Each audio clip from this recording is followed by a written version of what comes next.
श्री स्वामी समर्थ. नमस्कार मंडळी, स्वागत आहे तुमचे माझ्या यूट्यूब चॅनलवरती. आजचा दिवस तुम्हाला खूप छान सुखाचा आनंदाचा जाऊ हीच मी स्वामींच्या चरणी प्रार्थना करते आणि आज या नवीन व्हिडिओला सुरुवात करते.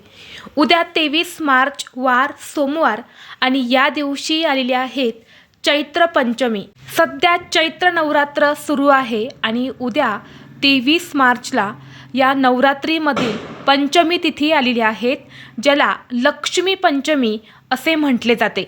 आपल्या हिंदू धर्मामध्ये नवरात्रीचे दिवस हे खूप खास आणि महत्त्वाचे मानले जातात. आपल्या हिंदू धर्मामध्ये शारदीय नवरात्र आणि चैत्र नवरात्र हे खूप महत्त्वाचे मानले जातात. चैत्र नवरात्र ही गुढीपाडव्यापासून सुरू होते, म्हणजेच हिंदू नववर्षाच्या पहिल्या दिवशी चैत्र नवरात्रीची सुरुवात झालेली आहे. पुराणिक कथेनुसार चैत्र महिन्यात भगवान ब्रह्मदेवाने विश्वाची निर्मिती केली. चैत्र नवरात्रीच्या 9 दिवसात भक्त आदिशक्ती माता दुर्गाच्या 9 रूपांची पूजा करतात, तसेच उपवाससुद्धा करतात. नवरात्रीमध्ये पूजा आणि उपवास करणाऱ्या भक्तांवर देवी माता विशेष आशीर्वाद देते. जे भक्त नवरात्रीमध्ये 9 दिवस दुर्गा देवीची पूजा करतात, आपल्या कुलदेवीची पूजा करतात, उपवास करतात, त्यांच्या जीवनातील सर्व संकट दूर होतात. माता देवी त्यांच्या आयुष्यातील सर्व संकट दूर करते. तसेच घरात अन्न आणि संपत्तीची कधीही कमतरता भासत नाही. चैत्र नवरात्र हा आदिशक्ती दुर्गेच्या उपासनेचा अत्यंत पवित्र 9 दिवसांचा उत्सव आहे, जो हिंदू नववर्षाच्या सुरुवातीला येतो. यात देवीच्या 9 रूपांची पूजा, घटस्थापना आणि श्रीरामनवमी साजरी केली जाते, ज्यामुळे जीवनातील सर्व संकट अडचणी दूर होऊन सुख समृद्धी आणि आध्यात्मिक ऊर्जा प्राप्त होते. नवरात्रीमध्ये येणारी पंचमी तिथीला विशेष महत्त्व दिले जाते, कारण या दिवशी दुर्गा देवीसह माता लक्ष्मीची देखील पूजा केली जाते. म्हणून या पंचमीला लक्ष्मी पंचमी असे देखील म्हटलं जातं. धार्मिक दृष्टीने हा दिवस अत्यंत महत्त्वाचा असल्यामुळे या दिवशी आपल्या ज्योतिषशास्त्रामध्ये सांगितलेले काही प्रभावी उपायसुद्धा केले जातात. आज व्हिडिओमध्ये मी तुम्हाला एक अतिशय प्रभावी असा उपाय सांगणार आहे. उद्या सोमवार चैत्र पंचमीला तुळशीला अशी आपल्याला एक वस्तू अर्पण करायची आहे. ही वस्तू अर्पण केल्याने करोडोंचे कर्ज फिटेल, लक्ष्मीची अखंड कृपा राहील, 7 पिढ्यांचे दारिद्र्य नष्ट होऊन घरातील गरिबी संपेल, घराची मुलांची पतीची अगदी भरभरून प्रगती होईल. तर अशी कोणती वस्तू आहे जी तुम्हाला तुळशीला अर्पण करायची आहे, कोणत्या वेळेत हा उपाय करायचा आहे, याबद्दलची संपूर्ण माहिती या व्हिडिओमध्ये मी तुमच्यासोबत शेअर करणार आहे. त्यामुळे तुम्ही हा व्हिडिओ स्किप न करता शेवटपर्यंत नक्की पहा. चॅनलवरती नवीन असाल तर सबस्क्राईब करा आणि असेच माहितीपूर्व नवनवीन व्हिडिओ पाहण्यासाठी बेल आयकॉनलाही प्रेस करा, म्हणजे जेव्हा कधी मी नवीन व्हिडिओ अपलोड करेल त्याचं नोटिफिकेशन सर्वात अगोदर तुम्हाला भेटेल आणि तुम्ही एक पण व्हिडिओ मिस करणार नाही. आज या व्हिडिओमध्ये मी तुम्हाला जो उपाय सांगणार आहे, तर हा उपाय आपल्याला उद्या चैत्र पंचमीला म्हणजेच लक्ष्मी पंचमीला करायचा आहे. अगदी सकाळपासून ते संध्याकाळपर्यंत जेव्हा केव्हा तुम्हाला शक्य होईल तेव्हा हा जो उपाय मी सांगणार आहे तर तो करायचा आहे. बघा, लक्ष्मी पंचमी म्हणजेच या दिवशी तुळशीचं खूप मोठं धार्मिक महत्त्व आहे, कारण तुळशीला लक्ष्मी म्हटलं जातं. तिला लक्ष्मीचा अवतार आणि भगवान विष्णूंची पत्नी मानले जाते. आणि जर आपण विशेष तिथीवरती तुळशीची पूजा केली, तुळशीला काही वस्तू अर्पण केल्या, तर घरात सुख समृद्धी येते असे म्हटले जाते. तुळशीला माता लक्ष्मीचा अवतार मानले जाते, त्यामुळे तिची पूजा केल्याने माता लक्ष्मी ही आपल्यावरती प्रसन्न होते. तसेच हा उपाय इतका प्रभावी आहे की हा उपाय केल्याने कर्जमुक्ती होते.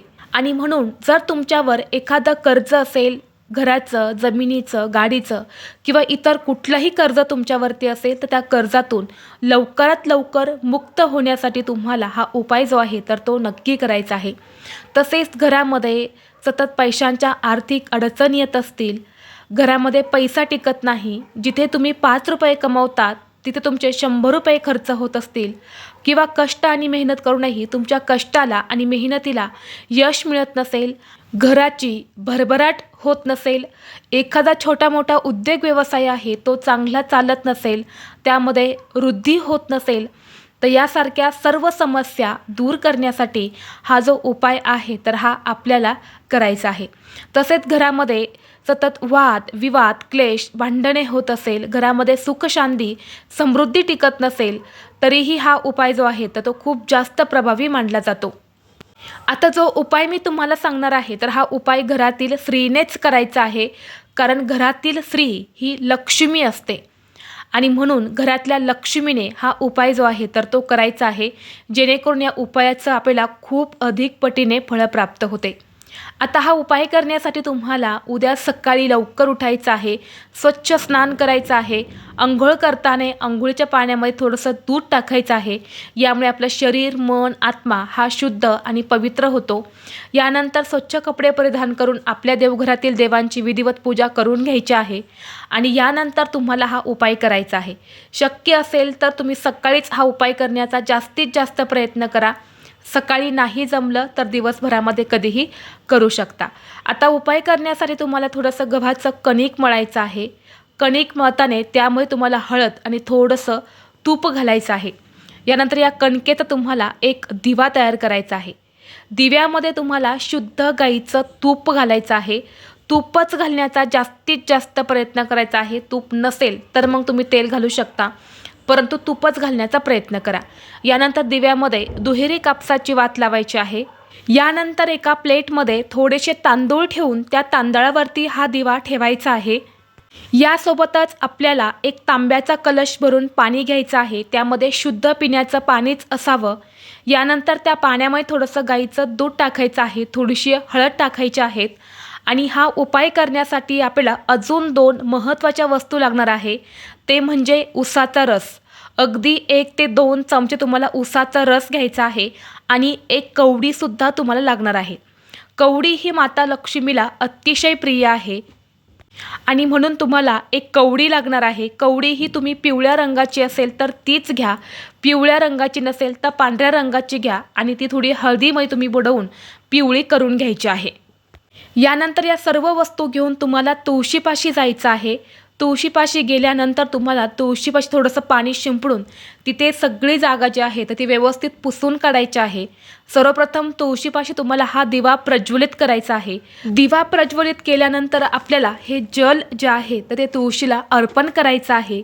यानंतर जो उसाचा रस आपण घेतलेला आहे तर तो उसाचा रससुद्धा तुम्हाला तुळशीच्या मुळाला अर्पण करायचा आहे आणि उसाचा रस अर्पण करत असताना तुमचं नाव आणि तुमचं गोत्र बोलायचं आहे आणि हा उसाचा रस जो आहे तर तो तुळशीला अर्पण करायचा आहे. यानंतर ती कवडी जी आहे तर ती आपल्या उजव्या हातामध्ये घ्यायची आहेत.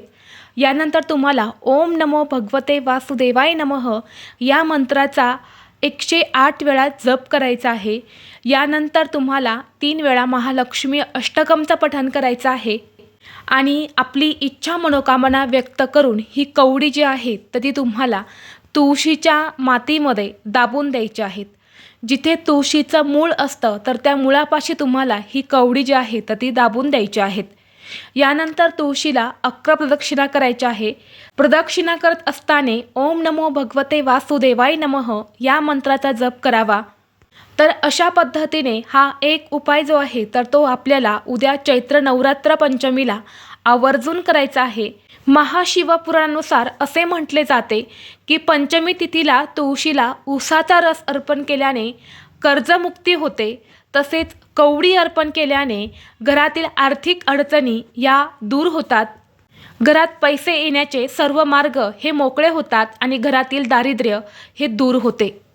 त्याचबरोबर आपल्याला या पंचमी तिथीच्या दिवशी आपल्या मुलांच्या उज्ज्वल भविष्यासाठी, मुलांची बुद्धी तल्लख होण्यासाठी, त्यांना प्रत्येक क्षेत्रामध्ये यश मिळण्यासाठी, मुलं जो काही अभ्यास करतात तर ते मुलांच्या लक्षात राहण्यासाठी आपल्याला मुलांच्या जिभेवरती सरस्वती मातेचा बीजमंत्रसुद्धा लिहायचा आहे. तर तुम्हाला काय करायचं आहे, एक दर्भाची काडी घ्यायची आहे. दर्भाची काडी नसेल तर एक तुळशीची काडी घ्यायची आहे, स्वच्छ धुवून काढायची आहे आणि ही काडी तुम्हाला मधामध्ये बुडवायची आहे. यानंतर मुलांच्या जिभेवरती तुम्हाला एम हा सरस्वती मातेचा बीजमंत्र जो आहे तर तो लिहायचा आहे. तुमच्या घरात कितीही लहान मुलं असेल किंवा कितीही मोठ्यातली मोठी मुलं असेल तर प्रत्येक मुलाच्या जिभेवरती तुम्हाला एम हा सरस्वती मातेचा बीजमंत्र जो आहे तर तो लिहायचा आहे. कारण सरस्वती माता ही विद्येची देवता मानली जाते आणि पंचमीला मुलांसाठी हा उपाय जर केला तर मुलांची दिवसेंदिवस प्रगती होते, मुलांची बुद्धी ही तल्लख होते आणि मुलं जो काही अभ्यास करतात तर ते त्यांच्या लक्षात राहते. आणि म्हणून हा एक उपायसुद्धा घरातील प्रत्येक आईवडिलांनी आपल्या मुलांसाठी करायचाच आहे. जर तुमच्याकडे दर्भाची काडी नसेल, तुळसही तुमच्या घरामध्ये नसेल तर फक्त आपलं उजव्या हाताचं बोट जे आहे तर ते मधामध्ये बुडवायचं आणि त्याने तुम्ही एम हा बीजमंत्र लिहिला तरीसुद्धा चालेल, परंतु ही सेवा तुम्हाला करायचीच आहे. मुलांच्या प्रगतीसाठी हा उपाय खूप जास्त प्रभावी मानला जातो. तर हे दोन्ही उपाय जे आहेत तर ते अतिशय प्रभावी आहेत. त्यामुळे तुम्ही दोन्ही उपाय करा आणि हे दोनही उपाय तुम्ही दिवसभरामध्ये कधीही करू शकता. तर ही अत्यंत महत्त्वाची माहिती मला तुमच्यापर्यंत शेअर करायची होती. व्हिडिओ तुम्हाला आवडला तर लाईक करा, चॅनलवरती नवीन असाल तर सबस्क्राईब करा आणि हा व्हिडिओ आपल्या मित्रपरिवारासोबत जास्तीत जास्त शेअर करा. चला तर मग भेटू असंच पुढल्या एका नवीन व्हिडिओमध्ये. तोपर्यंत सर्वांना श्री स्वामी समर्थ.